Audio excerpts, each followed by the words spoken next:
पिता, पुत्र और पवित्र आत्मा के नाम पर आमीन। कुरिन्थियों के नाम संत पौलुस का पहला पत्र 13वां अध्याय 4 से लेकर 7 तक के वाक्य। प्रेम सहनशील और दयालु है। प्रेम ना तो ईर्ष्या करता है, ना डींग मारता, ना घमंड करता है।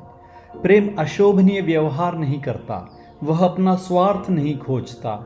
प्रेम ना तो झुंझलाता है और न बुराई का लेखा रखता है।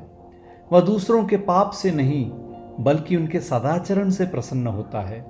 वह सब कुछ ढांक देता है, सब कुछ पर विश्वास करता है, सब कुछ की आशा करता है और सब कुछ सह लेता है। यीशु मसीह में प्यारे भाई और बहनों, पवित्र आत्मा के 9 फल में सबसे पहला फल है प्रेम।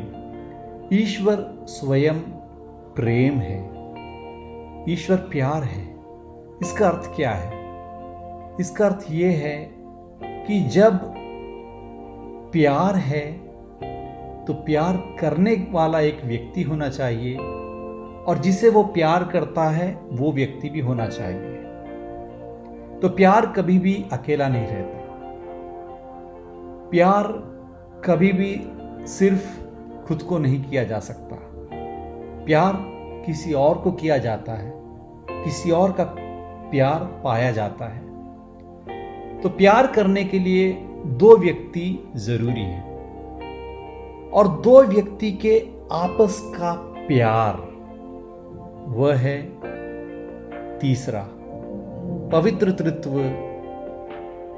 इसका अर्थ यह है कि पिता ईश्वर ने पुत्र ईश्वर से प्यार किया। पिता और पुत्र के बीच का वो प्यार या प्रेम है पवित्र आत्मा। और प्यार ही है जो हमें एक करता है।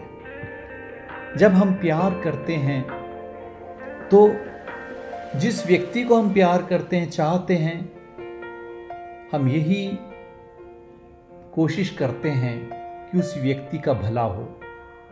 हमारे दिल में ये चाह रहती है कि वो व्यक्ति हमेशा खुश रहे। उसकी खुशी के लिए कभी कभी हम अपनी स्वार्थ चिंता को दूर करते हुए त्याग करने को भी तैयार हो जाते हैं। और सबसे बड़ा त्याग क्या है? मैं जिसे प्यार करता हूं उसकी खुशी के लिए मैं अपने आप को कुर्बान कर दूं। मैं अपना जीवन तक उस व्यक्ति के लिए न्यौछावर करने को तैयार हो जाता हूं ताकि वो व्यक्ति जिए। यही है यथार्थ प्रेम, यही है यथार्थ प्यार। प्यार में स्वार्थ नहीं होता। संत पौलुस हमें यही सिखा रहे हैं आज। प्यार दूसरे की खुशी खोजता है, अपना स्वार्थ नहीं खोजता। दूसरे की बुराई का हिसाब नहीं रखता है, उनकी अच्छाइयों पर ध्यान देता है, उनकी अच्छाइयों के बारे में दूसरों से बताता है। उनके पाप से नहीं, उनकी बुराई से नहीं, बल्कि उनके अच्छे व्यवहार से प्रसन्न होता है। सब कुछ ढांकने को तैयार हो जाता है। दूसरे की गलतियों को, खामियों को हम नजरअंदाज करने के लिए तैयार हो जाते हैं। दूसरों के सामने कभी भी हम उसे प्रदर्शित नहीं करते, उसे ढांकते हैं। यह है प्यार। प्यार हमेशा दूसरों का भला सोचता है और दो व्यक्ति की इच्छा एक बन जाती है। एक व्यक्ति की खुशी के लिए मैं अपनी खुशियों को नजरअंदाज करने के लिए तैयार हो जाता हूं। यह है प्रेम। प्रेम निष्कलंक होता है, प्रेम निस्वार्थ होता है। इसी प्रकार के प्रेम में, सच्चे प्रेम में हम आगे बढ़ने की कोशिश करें। जब हम एक दूसरे से प्यार करते हैं तो हम ईश्वर में और आगे बढ़ते हैं।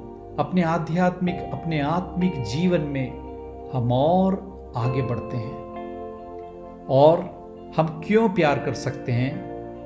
कैसे हमें प्यार करने की शक्ति आती है? प्यार करने की वो शक्ति हमें पवित्र आत्मा ही प्रदान करता है। इसलिए आए हम पवित्र आत्मा से प्रार्थना करें, हे पवित्र आत्मा, सच्चा प्यार हमें सिखाइए। हम ईश्वर से सच्चे मन से प्यार कर सकें, ईश्वर की इच्छा खोजने और ईश्वर की इच्छा का पालन करने के लिए अपने स्वार्थ लाभ, अपने गलत स्वभाव को पूरी तरह से त्यागने को तैयार हो जाएं और हम एक दूसरे से प्यार करें, एक दूसरे को अपने से बड़ा माने, उनकी खुशी के लिए जिए। इस सच्चा प्यार पाने के लिए हम पवित्र आत्मा से प्रार्थना करते रहें। आमीन।